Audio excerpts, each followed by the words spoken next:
And that in itself was a lesson. That was the first time I'd ever had to ask somebody to pack up their things and walk them to the door.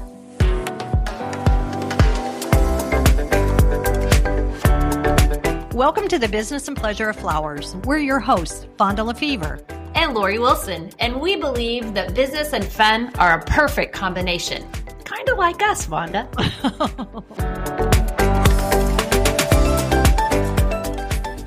Hey, clickers. Here I am flying solo today. As Lori mentioned last week, her most exciting Mother's Day gift ever was the birth of her new grandson. So when he was born, then the next day, as she mentioned, she flew up to Ohio to meet the little guy and spend time with her. So she's over the moon excited about her little grandson named Boone. And she's been spending a lot of time at the house. She's done a couple overnighters, so she got to feed him and be up with him. And really today she was pretty exhausted. So I said, you know what? Let me just take this. You enjoy one of the last days, because she's flying home Wednesday morning. You enjoy the time with him and with his parents and the whole experience. It's interesting because I listened to her talk about the times when she raised her child and how things are different. What the parents always think, oh, no, it's different now. And I always say, is it? Is it that different? Their babies are born, there's more medical things that are options. But as a grandparent, we have to sit back and listen and understand and offer advice when asked, because it's that fine line. It's new parents, it's first-time parents. And what you know and what they know are worlds apart. And trying to offer what you can without feeling like you're overstepping. So that's where she is, and she's having a wonderful time, as you can imagine. She's bonding with that little one and just enjoying every moment. So that's why I said, just take that last couple days and just really enjoy them.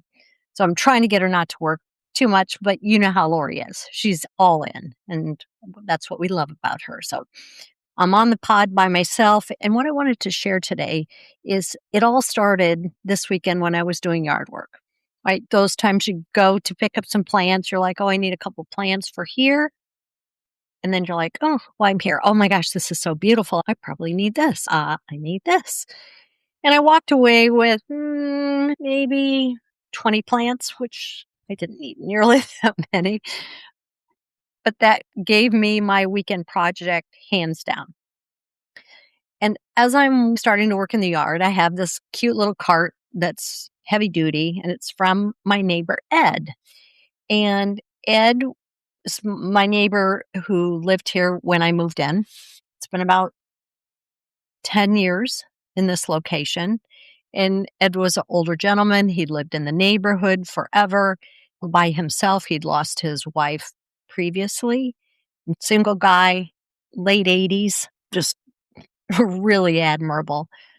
He grew bonsai trees. He was a master gardener. He was ex-military. So many experiences.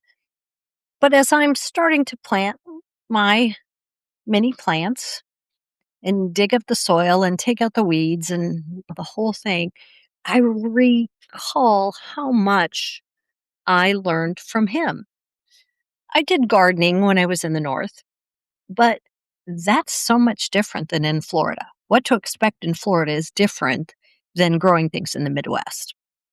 From the grass seed you use, and the different areas of your yard are going to use different kind of grass seed because of shade or full sun or next to the water.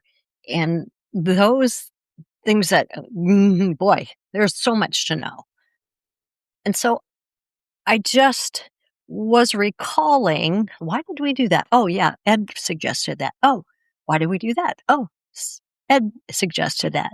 And then I have a couple trees in the front that I've been trimming to maybe look like bonsai that he has in his front yard that are just kind of shaped beautifully, and they speak for themselves. Those reflections, then, of course, a song popped into my head. And that was the song that we're all very familiar with. for Good from Wicked, one of my favorite plays of all times. And in the beginning, I've heard it said that people come into our lives for a reason, bringing something we must learn, and we are led to those who help us most to grow if we let them. Those are such powerful words. And we are led to those who help us most to grow if we let them.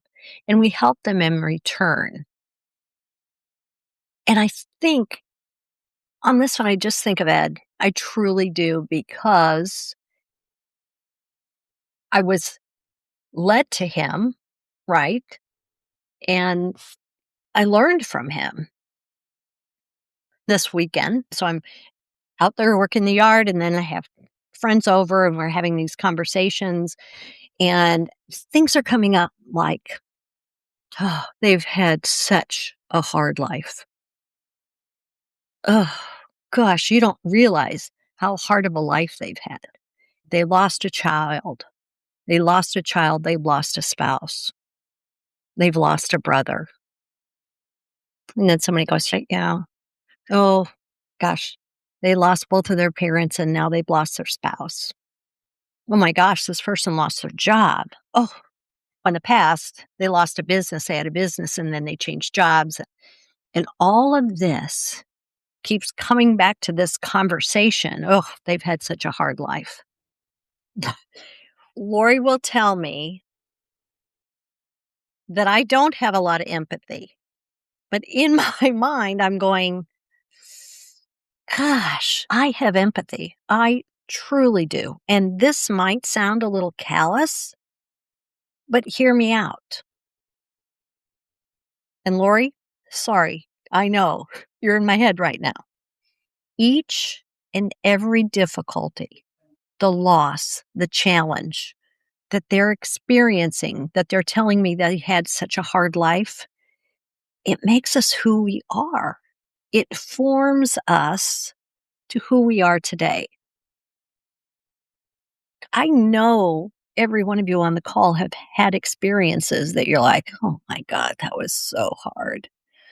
Oh, I don't know. Ooh, man. And it would equate, let's say, to a hard life. I'm going to go back to Ed. And if you know me, you know I'm always sensitive about my time. There are people who talk because they want to be heard. Others think that they have something that's more important to say than anyone else. But Ed was different. In his late 80s, he was filled with knowledge and compassion. Like I said, he lived by himself for over 15 years. He knew I was busy and shared a bit at a time about his life until I wanted to know more. He wasn't the oversharer, right? A little bit at a time. But Ed was in my life for a reason, and I know that. But let me ask, as a business owner, designer, or whatever position you're in professionally, think about the people you have worked with or worked for. Do you think that perhaps they were placed in your life for a reason? Do you think they've helped you become who you are today? Early on, I had mentors to help mold me into the person I have become. How about you? Can you think of those mentors that have helped mold you? Or maybe they're still there with you on your journey. Think about that. I remember the time when I was a designer just starting out, Ames, Iowa. I was approached by the owner/manager and encouraged to pick up your pace. I want you to think back and remember a time, maybe you were a designer, that you were approached by your manager, encouraged to pick up the pace. Was that message delivered in a way that encouraged you or upset you. I had a great mentor, Peggy, and I was always encouraged. But interesting enough, every time I was encouraged, pick up the pace, and it wasn't said like that, encouraged to better myself, I always cried. I did. It wasn't in the delivery, it was very kind. However, I felt I was doing a good job and never wanted to disappoint. And whenever I was pushed, I felt like I was being pushed because I wasn't good enough. I wasn't doing what she felt I should do. And that's why I cried. But I'm thankful now. I'm so thankful that I was continued to be challenged to be better at what I was doing. How about you? Who is your life challenger? Who in your life challenges you? And what was their approach? Positive or negative? People come into our lives for a reason. I was listening to someone talking about having their own business, and their experience had been so vast. And it was like, okay, I had this person who was a terrible manager, and I had this person who was a real great manager. And they merged the two, the best of both, to become the person they are today. People come into our lives for a reason. When I was ordering flowers, when I didn't own my shop, I had a wholesaler who was fantastic. Just how we have the relationships with the wholesalers. And he noticed my thirst for knowledge, and he invited me to assist the designers at a holiday open house. I'm like, what? You want me to help you? Yeah.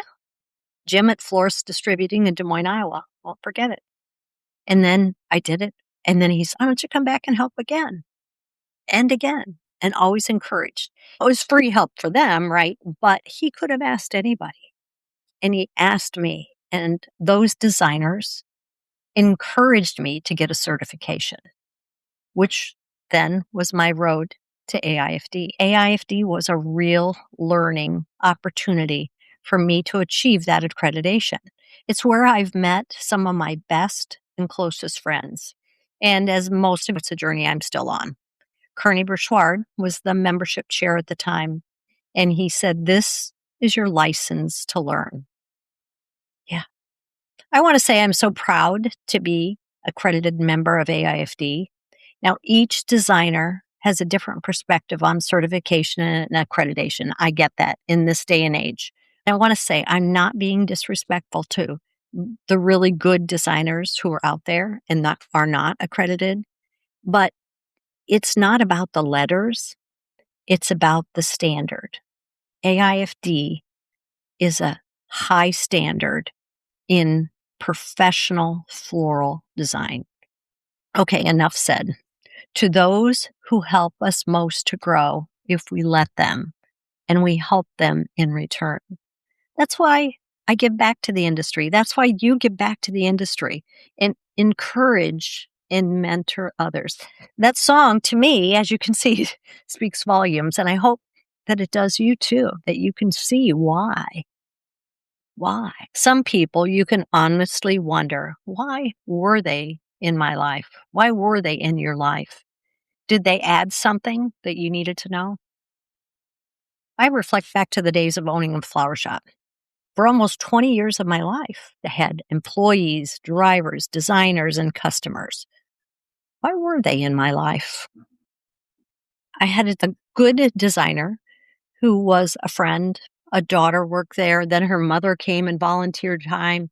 And they were almost like an extended family in our shop. We weren't a big shop. But what was happening is there was an undercurrent being caused, right? The undercurrent where the three of them were like they were in charge. Bud and I were in the office, and then I would come out and they'd just be chattering, and the other two employees just felt left out. And then they became the ones who were telling everyone what to do. and that undercurrent was going on, because on the top, they were just great and friendly and everything was fine. And then finally, one of the really shy workers came up and said something to me that they really wanted to talk. And then my eyes and ears were open to what was going on. So that undercurrent, I wasn't even aware of that. So the lesson I learned is, yes, you still need to open your hearts and your shops to extended family, but you need to be more observant to the reactions of other employees, what's said, and sometimes, most importantly, what's not said. So, yes, they were in my life for a reason, for that lesson. So, think in your situation, are you surrounded by your own tribe that you feel empowered, that you can be a little bossy, that you can be the problem or an undercurrent? Probably not. But hopefully you can be aware of that. Be aware of those around you. I had a designer with exceptional skills. She was such a fast, good designer, but she tried to run the flower room, which wasn't her job, and undermine and belittle others. Even after multiple warnings, I had to remove her, which was extremely hard. And that in itself was a lesson. That was the first time I had ever had to ask somebody to pack up their things and walk them to the door. Like I said, after several warnings, then there was nothing else I could do. But why was she there? I'll tell you, at that time that she was at the shop, I really needed her. And she did a really great job. And I had to make that hard decision because otherwise I risk losing the rest of my team. So, lesson, yes. Gosh, you have to be able to watch the warning signs. And even though you really want that person there, I know some of our Flower Click members have gone through this. And Lori and I have talked about this before, how they're getting ready for a holiday and there's someone who is causing a problem and they really want to get through the holiday with them because they don't know how they're ever going to get through it without. And the other members are like, just do it. It's going to make a difference. Like I just talked about, an undercurrent or somebody who thinks they're indispensable. Those are the people, if they're causing that before the holiday, it's going to be a worse holiday. So they did let them go. And boy, the rest of the team rallied. And so that's it, is the awareness of your team, what positions they have, what is it that you can do to protect the team as a whole, the culture of your shop. And so these are lessons that I've learned. Those are the reasons those people were in my life. They made me who I am today. My driver, Kenny, who, oh my gosh, he was a retired cement truck driver, because that kind of tells you his personality. That tells you his demeanor, almost tells you what he looks like, right? And Kenny was the sweetest guy, just sweetest ever. His wife had died several years ago, so we were his family. So what I learned from Kenny is how to spread joy with a driver, not just the flowers. He delivered the flowers. I had people call and say, your driver just delivered these flowers and he gave me so much joy just in himself. The flowers are beautiful, love the flowers, but Kenny made all the difference. If you can find an employee like that, hold on to him. We held on to him probably a little too long because he backed out of the driveway and hit somebody's rock, hit our van. Oh, no big deal. They needed it a second time. So we're just like, okay, Kenny. He's, I know, I'm not seeing too well anymore. And so anyway, he came into our life for a reason, for us to grow, but for him to grow in love too. He needed us and we needed him. And let's talk about customers. Gosh, there's so many customers who are our cheerleaders. Those in your communities who would do anything for you, and they post great things. They tell everyone else about how great you do. You're active in the community, so you're seen, which is where we need to be these days, is to be seen in a positive light. So keep it up. Your customers will help you achieve greatness. And then, of course, there are a few customers that you have to fire because you don't need somebody who's a chronic complainer and they wear you down and they wear your team down. So customers can be your cheerleaders and they can be your worst enemy. So it's controlling the customers and keeping the ones that are keeping you up and slowly and quietly letting the others go. Quietly let him go. I'm going to give you a little bit of a different twist on the song. This is getting into a personal side of me. Years ago, my spiritual director told me, God gives us signs to let us know He's here for us and to prepare us for what's to come, to reassure us He's with us, He's all around us, and sometimes He allows us to see His work. Almost like the song, people come into our lives for a reason. Things happen in our lives for a reason. I've been blessed with so many signs, most that have left me in awe.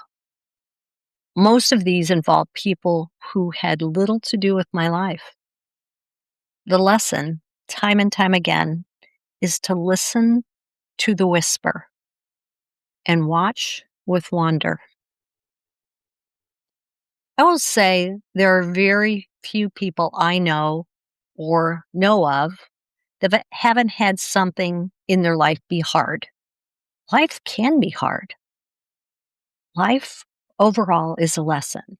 From private conversations with some of your finest friends to bus rides in the Netherlands where you meet new friends and new experiences, and you learn from each and every one of those.